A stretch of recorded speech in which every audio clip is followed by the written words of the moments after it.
বাংলাদেশের সবচেয়ে জনপ্রিয় দল শহীদ প্রেসিডেন্ট জিয়াউর রহমানের হাতে গড়া যে সংগঠনটি আজ ৪৬ বছরে পদার্পণ করেছে।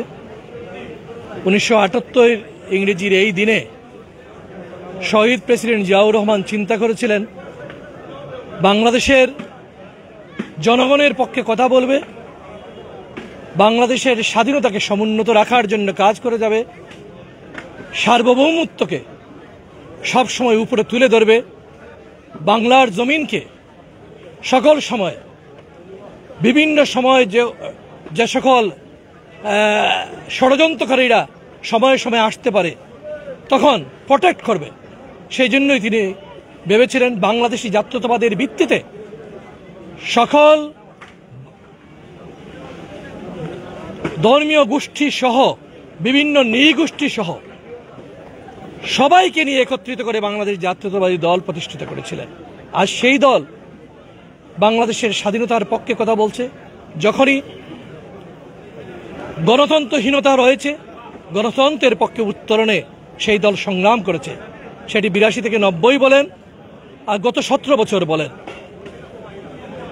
অনেক অর্জনের পর এই দল আজকে ৪৬ বছরে পদার্পণ করেছে। আজকে এই প্রতিষ্ঠাবার্ষিকী বাংলাদেশের সবচেয়ে জনপ্রিয় দলের। তার জন্যই আমরা এখানে দোয়াতে শরিক হয়েছিলাম সিলেট মহানগর বিএনপির উদ্যোগে, এবং আমরা আজকে মহান রব্বুল আলামিনের কাছে প্রতিষ্ঠার পর থেকে আজ অবধি যারা মৃত্যুবরণ করেছেন, এদেশের কথা বলতে গিয়ে দেশের স্বাধীনতা এবং সার্বভৌমত্বকে অক্ষুণ্ণ রাখতে গিয়ে গণতন্ত্রের পথে গণতন্ত্রের সংগ্রামে নিজেকে আত্মবলিদান যারা করেছেন তাদের জন্য আমরা আজকে দোয়াতে শরিক হয়েছি। আজকে আমরা দোয়া করেছি আমাদের প্রতিষ্ঠাতা শহীদ প্রেসিডেন্ট জিয়াউর রহমানের জন্য, আমাদের দেশমাতা যিনি এদেশকে বারবার আন্দোলন সংগ্রামের মধ্য দিয়ে গণতন্ত্র উপহার দিয়েছেন।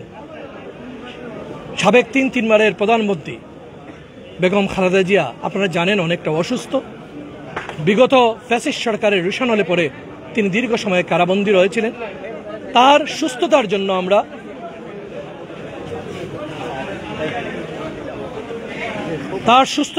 আমরা দোয়া করেছি।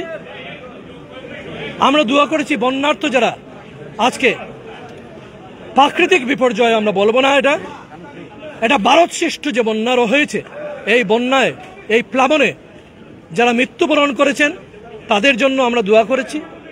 আমরা দোয়া করেছি বিগত এই যে কিছুদিন আগে আন্দোলন হয়ে গেল এখানে যারা শহীদ হয়েছেন তাদের জন্য। সর্বোপরি আমাদের দেশনায়ক তারেক রহমান যার অপেক্ষায় গোটা বাংলাদেশ রয়েছে, তাকে যেন আমরা সকল ষড়যন্ত্রের জাল ছিন্ন করে আমরা এখানে আবারও বাংলাদেশের মানুষকে নেতৃত্ব দিতে পারেন, তার ফিরে আসার অপেক্ষায় আমরা রয়েছি। তার জন্য আমরা দোয়া করেছি। আমরা দোয়া করেছি আন্দোলন সংগ্রামের একটা পর্যায়ে আরাফাত রহমান কুকু মৃত্যুবরণ করেছেন, যার মৃত্যুর সময় গোটা পরিবারটা পর্যন্ত তার পাশে থাকতে পারে নাই।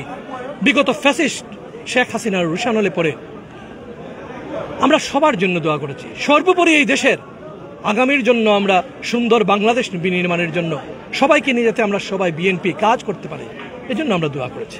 ধন্যবাদ।